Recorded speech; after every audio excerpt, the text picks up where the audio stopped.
Hello दोस्तों, मैं धीरेन स्वागत करता हूं आपका एग्जाम स्टडी विद संगीता में। दोस्तों, आज के इस वीडियो में हम कवर करेंगे रेलवे ग्रुप डी परीक्षा 2021 के लिए मैथ के कुछ मोस्ट इंपॉर्टेंट क्वेश्चन को। आज इस सेट में हम प्रीवियस ईयर के पूछे गए क्वेश्चन और कुछ एक्सपेक्टेड नए क्वेश्चन भी देखने वाले हैं। तो चलिए हम अपनी क्लास शुरू करते हैं। पहला क्वेश्चन है, एक बाइक सवार व्यक्ति 54 किलोमीटर प्रति घंटा की गति से एक पुल को पार करता है। यदि वह पुल को पार करने में 4 मिनट का समय लेता है तो पुल की लंबाई क्या होगी। दोस्तों, इस प्रकार के सवाल मैं आपको पिछले सेट में भी करवा चुका हूं और ये आपकी प्रैक्टिस के लिए है क्वेश्चन, और ये क्वेश्चन एग्जाम में पूछा भी गया है। यहाँ आपको दे रखी है व्यक्ति की चाल। व्यक्ति की चाल कितनी दे रखी है? 54 किलोमीटर प्रति घंटा। तो हम लिख लेते हैं, चाल दे रखी है आपको 54 किलोमीटर प्रति घंटा, और वह एक पुल को पार करता है और पुल को पार करने में 4 मिनट का समय लेता है। समय कितना दे रखा है आपको? टाइम कितना दे रखा है? 4 मिनट। और पूछ रहा है कि पुल की लंबाई क्या होगी, यानी कि पुल की लंबाई कह लीजिए आप या फिर दूरी कह लीजिए, तो ये आपको निकालनी है। सिंपल सा फॉर्मूला है दोस्तों, मैं लगाता हूं, दूरी बराबर चाल गुणे समय। याद रखिएगा, पुल की लंबाई और व्यक्ति की लंबाई कभी नहीं जुड़ती है, हमेशा लंबाइयां जुड़ती है क्षैतिज इस प्रकार की। यदि यहाँ पुल है और यहाँ ट्रेन होती तो इनकी लंबाइयों को जोड़ते हैं, तो कंफ्यूज मत होइएगा। ट्रेन होती और पुल होता तब इनकी लंबाइयां या दूरियां जुड़ती हैं, लेकिन यहाँ दिया हुआ है, आपको दिया हुआ है व्यक्ति, यानी कि व्यक्ति क्षैतिज है। व्यक्ति होता या खम्मा होता तो इनकी लंबाइयों को हम जोड़ते नहीं है, तो यहाँ लंबाई नहीं जुड़ेगी। तो देखिए, चाल कितनी दे रखी है? 54 किलोमीटर प्रति घंटा, और आंसर किलोमीटर में आ रहा है तो उसको चेंज करने की आवश्यकता नहीं है। इनटू समय कितना है? 4 मिनट। दोस्तों, आंसर है किलोमीटर में, यानी कि पूरी राशि क्या होती है? किलोमीटर पर घंटा। तो समय दिया है मिनट में, तो मिनट को हम घंटा में बदलेंगे तो इसमें 60 से भाग दे देंगे। ठीक है, काटते हैं हम इसे, 4 के पार्ट से काट देते हैं 15 बार, और छोटा कर लेते हैं जिससे कि आसानी हो। 3 के पार्ट से दोस्तों ये कट जाएगा, कितनी बार कटेगा? 18 3 54 होता है तो ये कट जाएगा 18 बार, और 3 के पार्ट से ये कटेगा कितनी बार? 5 बार। 3 पंजे 15, और काटते हैं इसको, 5 तिया 15, पॉइंट लगेगा 5 के 30, यानी कि 3.6 किलोमीटर इसकी दूरी आ जाएगी निकल के, यानी कि ऑप्शन ए। अगला क्वेश्चन देखते हैं। अगला क्वेश्चन इंपॉर्टेंट है दोस्तों, कह रहा है एक स्कूटर 1.4 लीटर पेट्रोल से 46 किलोमीटर की दूरी तय करता है, तो 2.1 लीटर पेट्रोल से स्कूटर कितनी दूरी तय करेगा। दोस्तों, एग्जाम में पूछा गया सवाल है और इस तरह के ही क्वेश्चन ग्रुप डी एग्जाम में रेलवे में पूछे जाते हैं। देखिए, यदि आप इस सवाल में 1 लीटर पेट्रोल से तय की गई दूरी निकाल लेंगे तो आप कितने भी लीटर आपसे पूछे, चाहे 2.1 हो या 4 लीटर हो या 6 लीटर हो, आप उसका आंसर दे सकते हैं। तो कह रहा है एक स्कूटर 1.4 लीटर पेट्रोल से 40 किलोमीटर की दूरी तय करता है, तो 2.1 लीटर में पेट्रोल से स्कूटर कितनी दूरी तय करेगा। तो देखिए, 1.4 लीटर पेट्रोल से तय की गई दूरी क्या है दोस्तों? 1.4 लीटर पेट्रोल से तय की गई दूरी दी है आपको 46 किलोमीटर 1.4 लीटर से। यदि मैं यहां 1 लीटर का निकाल लूं तो फिर मैं इस सवाल को आसानी से सॉल्व कर सकता हूं। तो 1 लीटर का निकालने क्या करेंगे हम? इस 1.4 का भाग 46 में दे देंगे तो आ जाएगा 1 लीटर पेट्रोल से तय दूरी किसके द्वारा? स्कूटर के द्वारा। तो 46 में हम 1.4 का भाग देंगे तो ये आ गया 1 लीटर पेट्रोल से कितनी दूरी तय करेगा? 46 बटे 1.4। इसे दोस्तों हम काटते नहीं, इसको ऐसे ही रख लेते हैं। अभी हो सकता है यहाँ इस तरह रखने से हमें आसानी हो, हम काट भी सकते हैं और इस तरह भी रख सकते हैं। अब कह रहा है ये 1 लीटर में चली गई दूरी है, 1 लीटर पेट्रोल से कितनी दूरी जाएगा? इतनी। यदि आपसे आप कितना भी पूछ ले, 4 लीटर तो 4 का गुणा कर दीजिए, 5 लीटर तो 5 का गुणा कर दीजिए, 6 लीटर तो 6 का गुणा कर दीजिए। यहाँ आपसे क्या कह रहा है? 2.1 लीटर पेट्रोल से स्कूटर कितनी दूरी तय करेगी, तो हम निकाल लेते हैं। 2.1 लीटर से कितनी दूरी तय होगी, तो 1 लीटर पेट्रोल से जितनी दूरी हो रही है उसमें गुणा कर दीजिए। बस देखिए, गुणा करते हैं, पॉइंट से पॉइंट कैंसिल, 7 दूनी 14, 7 तिया 21 और काटते हैं 2 के पाड़े से 46 कट जाएगा 23 बार। 23 का गुणा सिर्फ आपको 3 में करना है तो ये हो जाएगा 69 किलोमीटर, यानी कि ऑप्शन ए। अगला क्वेश्चन देखते हैं।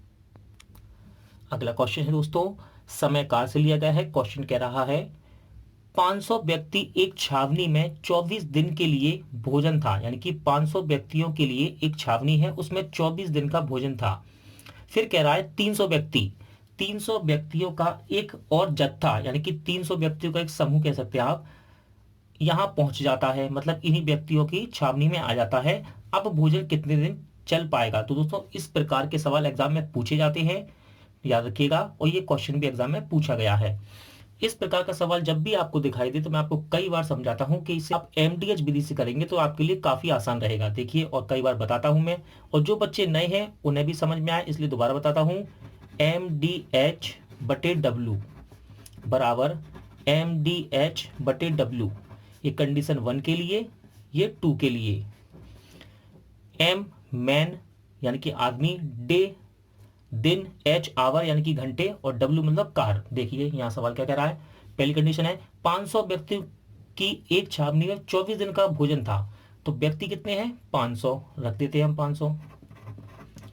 दिन कितने दे रखे हैं? 24 रख देते हैं।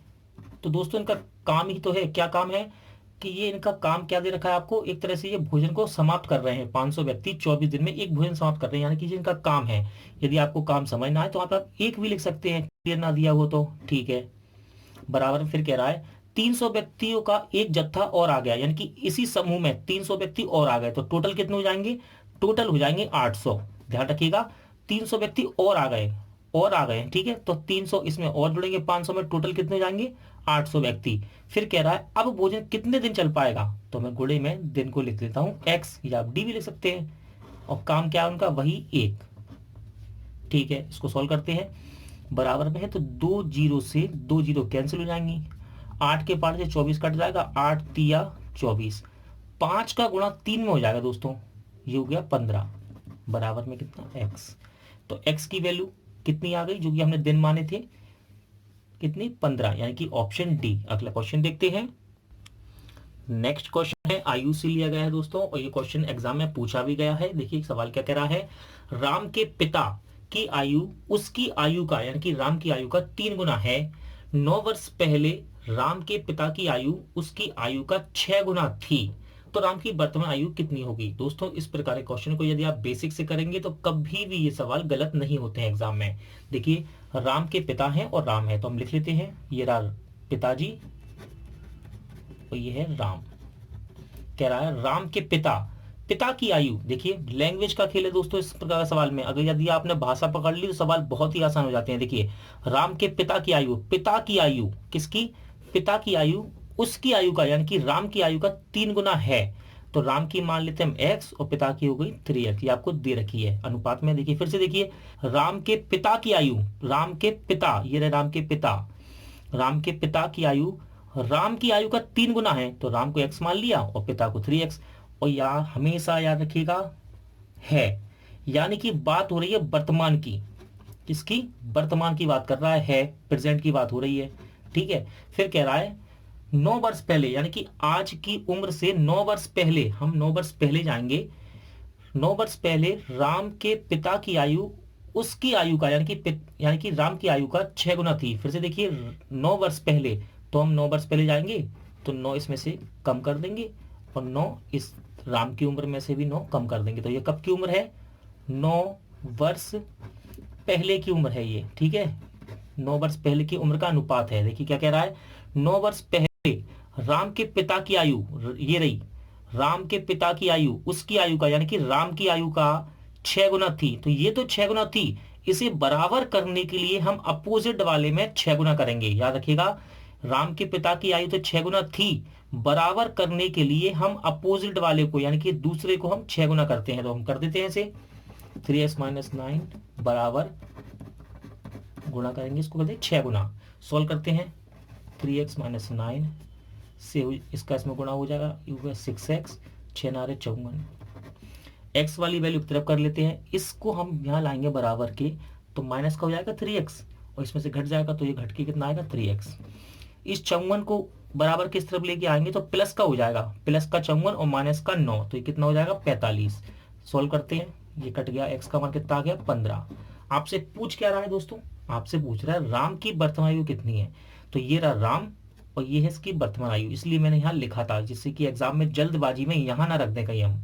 ठीक है, तो राम की वर्तमान आयु कितनी x और x की वैल्यू कितनी है 15, तो राइट आंसर कितना रहेगा ऑप्शन बी। अगला क्वेश्चन देखिए दोस्तों, जैसा कि मैंने आपसे कहा था कि मैं आपको प्रीवियस ईयर के क्वेश्चन के साथ साथ कुछ एक्सपेक्टेड क्वेश्चन भी करवाऊंगा। और याद रखिएगा ग्रुप डी में प्रतिशत से सवाल बहुत ही ज्यादा पूछे जाते हैं, तो मैं आज आपके लिए परसेंट के सवाल लेकर आया हूँ। पहला सवाल है, किसी संख्या का 3/5 भाग संख्या के 40% से 40 अधिक है तो वह संख्या क्या है। देखिए ये सवाल ऐसा है दोस्तों, यदि आपने इसकी लैंग्वेज पकड़ ली तो सवाल को आप आसानी से सॉल्व कर लेंगे। माना संख्या है आपकी वह x, कह रहा है किसी संख्या का 3/5 भाग यानी कि x का 3/5 भाग संख्या के 40% से, संख्या के यानी कि x के ही 40% से 40 अधिक है। देखिए किसी संख्या का 3/5 भाग संख्या के 40% से 40 अधिक है, ये तो अधिक है ही, इसे बराबर करने के लिए हम हमेशा अपोजिट वाले में 40 जोड़ देते हैं। या फिर आप इसे इस तरह भी कर सकते हैं, देखिए किसी संख्या का 3/5 भाग संख्या के 40% से 40 अधिक है। जब भी आपसे बोले 40 अधिक है तो आप इसका अंतर कर देना, क्या अंतर, अधिक कहिए या कम कहिए, आप दोनों संख्याओं का अंतर करके लिख सकते हैं। ठीक है, अब आप चाहे इसे सॉल्व कर लीजिए चाहे इसे सॉल्व कर लीजिए, आंसर एक ही आएगा। देखिए इसे सॉल्व करते हैं हम, परसेंट को यहाँ से हटाएंगे तो ये हो जाएगा नीचे कितना 100, काट सकते हैं 20 के पार्ट से 2 बार, 20 के पार्ट से 5 बार, कितना आ जाएगा, इसको हम लिख सकते हैं 3x/5 बराबर में 2x/5 प्लस के 40। x वाले पद हम एक तरफ ले लेते हैं, ये यहाँ आएगा बराबर के माइनस का हो जाएगा, हो गया माइनस का, कितना हो गया माइनस का 2x/5 बराबर में 40 बचा। ठीक है दोस्तों, अब हम 5 को ले लेंगे एलसीएम, क्या 5 को ले लेंगे हम एलसीएम, 5 एलसीएम लेते हैं, 5 एकम 5 एक बार गया, एक का गुणा कर दीजिए, 5 एकम 5 एक बार गया, गुणा कर दीजिए 40। क्रॉस मल्टीप्लिकेशन में इसका गुणा यहाँ हो जाएगा तो ये कितना हो जाएगा 200। 3x में से 2x जाएगा, कितना बचेगा x, यानी कि x की वैल्यू आ जाएगी दोस्तों कितनी 200। सवाल को आप फिर से देख लीजिए जिससे कि आप आसानी हो सवाल लगाने में, इसका स्क्रीनशॉट भी कर सकते हैं आप। अगला क्वेश्चन देखते हैं। अगला सवाल है दोस्तों, किसी संख्या में से उस संख्या का 40% घटा देने पर 30 प्राप्त होता है, वह संख्या क्या है। तो हम संख्या मान लेते हैं कितनी, माना वह संख्या है आपकी x। अब कह रहा है किसी संख्या में से यानी कि x में से उस संख्या का यानी कि x का ही उस संख्या का 40% घटाने पर, देखिए किसी संख्या में से, हमने संख्या क्या मानी है x, किसी संख्या में से उस संख्या का यानी कि x का ही उस संख्या का 40% यानी कि x का 40% घटा देने पर यानी कि माइनस कर देने पर 30 प्राप्त होता है, बराबर में कितना आता है 30। तो वह संख्या क्या है, सॉल्व करते हैं इसको दोस्तों। परसेंट हटाएंगे तो नीचे कितना आ जाएगा 100, इसको हम और सॉल्व कर सकते हैं, काट सकते हैं 20 के पार 2 बार, ये 5 बार, तो ये हो जाएगा x - 2x/5 बराबर 30। ठीक है ना, 5 ले लिया हमने एलसीएम, 5 एकम 5 ये हो जाएगा 5x, 5 एकम 5 1, ये हो गया आपका 2x बराबर 30। ये हो जाएगा दोस्तों आपका 3x, कितना 3x। क्रॉस मल्टीप्लिकेशन में ये यहाँ जाएगा, ठीक है ना, ये जाएगा यहाँ पर 30 × 5 ऐसा लिख सकते हैं हम, इसे काट सकते हैं हम, देखिए कितनी बार 10 बार, तो x की वैल्यू कितनी आ गई आपके पास 50। अगला क्वेश्चन देखते हैं, इंपॉर्टेंट क्वेश्चन है दोस्तों, परसेंट से ही मैंने सवाल को लिया है। कह रहा है 70 का 4/5 भाग 112 का 5/7 भाग से एक दूसरे से कितने प्रतिशत कम है। तो पहले हम दोस्तों इन्हें सॉल्व करते हैं और फिर हम देखेंगे कि एक दूसरे से कितने प्रतिशत कम है। तो यहाँ कह रहा है 70 का 4/5 भाग, का मतलब है गुणा, 70 का मतलब गुणा 4/5 भाग, और दूसरा कह रहा है 112 का मतलब गुणा 5/7 भाग। पहले हम इन्हें निकाल लें, इनकी वैल्यू निकाल लें, उसके बाद देखते हैं कि एक दूसरे से कितने प्रतिशत कम है। तो देखिए काट जाएगा 5 के पाड़े से 14 बार, क्योंकि 14/70 होता है, और यहाँ इसका गुणा हो जाएगा 14 चौके 56, तो ये आ गया आपका 56। 70 का 4/5 भाग क्या आया 56। इसे सॉल्व करते हैं दोस्तों 16 के पाड़े से, हाँ 16 7 112, देखिए कट जाएगा ये 16 बार, और 16 गुणा यहाँ करेंगे 16 पंजे 80, तो 112 का 5/7 भाग क्या होता है 80। अब कह रहा है एक दूसरे से कितने प्रतिशत कम है, तो दोस्तों यहाँ देखिए कौन किससे कम है, 56 कम है, ठीक है, किससे 80 से, 56 80 से कम है, कितना कम है घटाते हैं 2 24 कम है दोस्तों, 56 80 से कितना कम है 24, और वो यही तो कह रहा है एक दूसरे से कितने प्रतिशत कम है, तो देखिए 56 80 से 24 कम है, तो 24 को हम लिख लेते हैं, 24 कम है, और किससे कम है दोस्तों, जिससे पूछे, या फिर आप ऐसे समझ सकते हैं जिसके साथ से लगा हो, क्या से, या फिर का लगा हो, उसे हमेशा नीचे रखते हैं, तो कह रहा है 56 80 से कितना कम है, 56 80 से, जिसमें से आ रहा है उसे नीचे रखते हैं हम, ठीक है, इंटू 100%। सॉल्व करते हैं, 0 से 0 कैंसिल, 8 तिया 24, गुणा कर दें कितना आ जाएगा ये 30%। यहाँ आपसे एग्जाम में ऐसा भी पूछ सकता है कि 80 56 से कितना अधिक है, तो 80 56 से कितना अधिक हो जाएगा 24 अधिक हो जाएगा, तो हम 24 लिख सकते हैं। 80 56 से कितना अधिक है 24 अधिक है ना, और किससे है, किससे पूछ रहा है, वैसे आपके लिए आसान सबसे आसान रहेगा जिसमें से लगा हो, 80 56 से ज्यादा है ना, जिसमें से आ रहा उसे नीचे रख सकते हैं हम, तो ये ज्यादा वाली कंडीशन हो गई, इंटू 100%। कम पूछे तब भी निकाल सकते हैं, ज्यादा पूछे तब भी निकाल सकते हैं। अगला क्वेश्चन देखते हैं,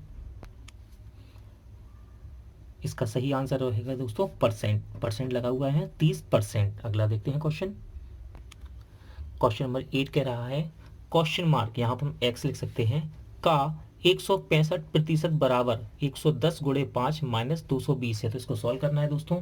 यहाँ हम लिख लेते हैं इसकी जगह एक्स, का को सॉल्व करेंगे तो गुणा लिख सकते हैं 165%, को हटाएंगे तो नीचे कितना आ जाएगा 100, बराबर करते हैं, देखो इसको सॉल्व करते हैं, 110 में 5 को गुणा कर दीजिए 0, ये हो गया 55 माइनस 220 ऐसे ही रहेगा। इसे आप चाहें तो छोटा कर सकते हैं, वरना ऐसे लिखे रहने दीजिए 165/100, घटा लीजिए दोस्तों कितना आएगा 0 3 330। सॉल्व करते हैं, आसान है दोस्तों, 165 दूनी 330 होता है, आपको क्लियर दिख रहा है, 150 दूनी 300 और 15 यहाँ बचा, 15 दूनी 30, तो ये कट जाएगा इससे कितनी बार 2 बार, क्रॉस मल्टीप्लिकेशन 100 का गुणा हो जाएगा 2 में, तो x की वैल्यू कितनी आगे निकल के आपकी 200। दोस्तों आज का वीडियो यहीं एंड होता है, उम्मीद करता हूँ आपको वीडियो अच्छा लगा होगा, समझ में आया होगा। पूरा वीडियो देखने के लिए थैंक यू, जल्द मिलते हैं नेक्स्ट वीडियो में।